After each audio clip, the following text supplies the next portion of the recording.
चाहे वो सरकार में हो चाहे सरकार में ना हो।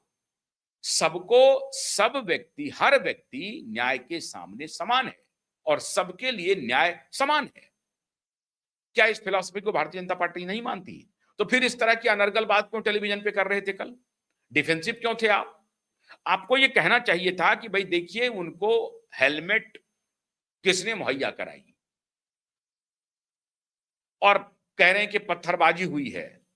तो पत्थर एक भी नहीं लगा, अंडे सारे लग गए। अंडे सारे लग गए हैं, पत्थर एक भी नहीं लगा है। और अगर पत्थर लगे हैं तो जख्म कहां है?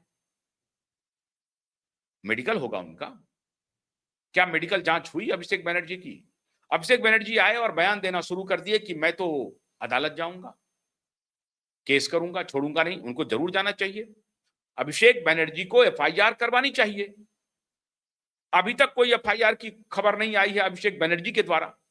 अभिषेक बनर्जी इसको पॉलिटिकल टूल बना रहे हैं, मीडिया में इसको अग्रेसित कर रहे हैं, देश भर की सिंपैथी ले रहे हैं, देश भर में एक माहौल बना रहे हैं कि Bharatiya Janata party anti democratic party है, उनको, उनका जनतंत्र में भरोसा नहीं है और वो हिंसा करने वाली पार्टी है।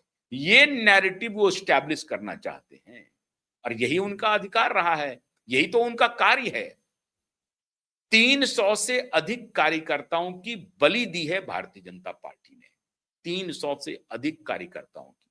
और एक दो कार्यकर्ता, किसी की भी मृत्यु हुई चुनावी हिंसा के दौरान, ये खेदजनक है, दुखद है किसी भी पार्टी के लिए। अगर अभिषेक बनर्जी अपने कार्यकर्ता के यहां गए हैं मिलने के लिए, उनको पूरा नैतिक अधिकार है अपने कार्यकर्ता की रक्षा करना, उनके परिवारों की रक्षा करना। और अगर कोई हिंसा में उनकी मृत्यु हुई है तो उसके खिलाफ जिस किसी ने भी इस तरह की घटना को अंजाम दिया है, कड़ी से कड़ी कार्रवाई होनी चाहिए। तभी भारतीय जनता पार्टी की सरकार भी निरपेक्ष सरकार मानी जाएगी। अन्यथा उनके ऊपर भी 2-4-5 महीने के बाद तृणमूल जैसा ही आरोप लगने लगेगा, जो लगाने की साजिश चल रही है, जो लगाने की साजिश चल रही है। इसलिए भारतीय जनता पार्टी को बहुत सजग रहने की जरूरत है, खासतौर से शुभेंदु सरकार को सजग रहने की जरूरत है, क्योंकि इनकी बैटरी जब मुकाबला नहीं करेगी तो बदनाम करेगी। जब चुनावी मुकाबला में ये खेत रहेंगे तो आपको बदनाम करेंगे। ये सगल है, ये इसमें इनकी मास्टरी है, ये पूरे गैंग की मास्टरी है, ध्यान रखिए। भारतीय जनता पार्टी के नेताओं से मैं साफ साफ कहूंगा कि आप अपने आप को जरा चौकन्ना रखिए, बदनाम करेंगे ये आपको। और अगर आप में से कोई अति उत्साही कार्यकर्ता ने इस तरह की घटना को अंजाम दिया है तो इसका लार्जर इंपैक्ट आपकी पार्टी पर पड़ेगा। इसलिए ऐसे किसी भी उत्साही कार्यकर्ता को कानूनी रूप से सजा भी दीजिए, देना चाहिए आपको।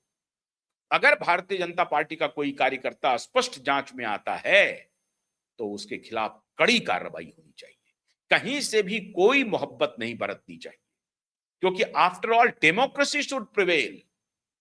डेमोक्रेसी अगर प्रिवेल नहीं करेगा तो कोई मतलब नहीं है, फिर आपके ऊपर भी वही तोहमत लगेगी। फिर आपने जो 300 कार्यकर्ताओं का बलिदान दिया है और इन सब के खिलाफ जो कानूनी कार्रवाई आपने शुरू की है, वो सब ठंडे बस्ते में चला जाएगा। ये अपने नैरेटिव में कामयाब हो जाएंगे। इनकी बैटरी एक्टिव हो गई है, कल से एक्टिव हो गई है सोशल मीडिया पर, टेलीविजन चैनल पर भी हर जगह एक्टिव हो गई है कि देखिए फांसीवादी ताकत कैसा काम कर रही है। आप फांसीवादी नहीं हो, फांसीवादी ये हैं, लेकिन चस्पा कर देंगे आपके ऊपर कि देखिए फांसीवादी ताकतों ने अपना काम शुरू कर दिया। जुल्मी सरकार, जुल्मी सरकार। ममता जी का ट्वीट आ गया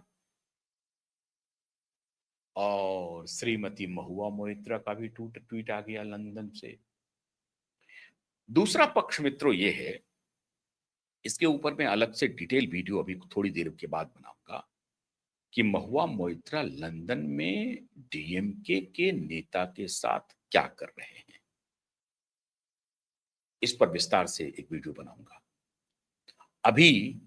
लेकिन इतनी बात है कि भारतीय जनता पार्टी को सजग रहने की जरूरत है और इस बात की जांच होनी चाहिए कि अंडे लग गए, पत्थर नहीं लगे, और अगर पत्थर लगे तो जख्मी हुए, उसका मेडिकल हो, उसकी जांच हो, कि किसने किया, बीजेपी के लोगों ने किया या तृणमूल कांग्रेस के लोगों ने किया।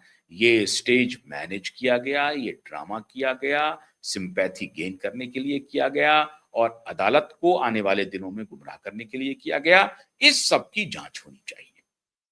किसी नतीजे पर हम नहीं अभी पहुंच सकते किसने ये घटना को अंजाम दिया, लेकिन शंका ये लग रही है कि अगर आपके ऊपर हमले हुए हैं तो आप उस घर में अपने कार्यकर्ता के घर में बैठ जाते, आप सड़क पर चलते रहेंगे, हेलमेट पहना करके निकाला गया उनको, आप बैठते, सुरक्षा कारण से आप बैठ जाते। जब तक आप बैठे रहते तब तक आपको बैठे रहना चाहिए था कि जब तक कि पुलिस के आला अधिकारी आप तक नहीं पहुंच जाते। कैमरे में तो नहीं दिखा है ऐसा कुछ। पुलिस के आला अधिकारी को पहुंचने का इंतजार करते आप वहीं उसी कार्यकर्ता के घर में बैठे रहते, इंतजार करते आप। जब तक पुलिस के आला अधिकारी नहीं आते तब तक आप वहां से नहीं निकलते। लेकिन उसके बाद भी आपको हेलमेट पहना करके निकाला गया और यह कहा गया कि सुरक्षा कर्मियों ने निकाला। किधर है सुरक्षा कर्मी? कौन? आपका प्राइवेट सुरक्षा कर्मी? तो प्राइवेट सुरक्षा कर्मी तो वो पुलिस वाले होंगे, उनको बताना पड़ेगा कि हेलमेट कहां से लाया गया। अरे भाई, खाली हेलमेट से बचाव होगा? पत्थर तो सीने पर भी लग सकता है, पत्थर तो पीठ पर भी लग सकता है।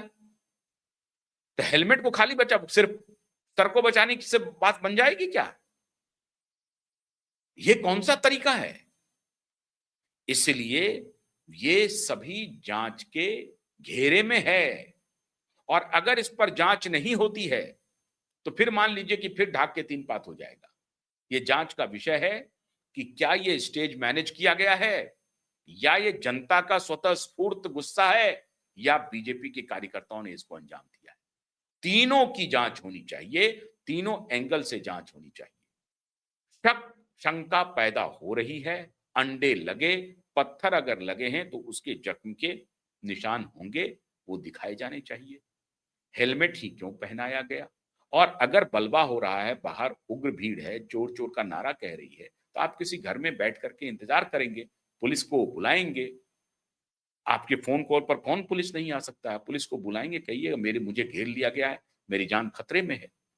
नहीं, ऐसा नहीं हुआ और आप सड़क पर फिर निकल के हेलमेट पहन करके, तो ये सब संदेह पैदा करता है। संदेह का निवारण अनिवार्य है। बहुत बहुत शुक्रिया। नमस्कार।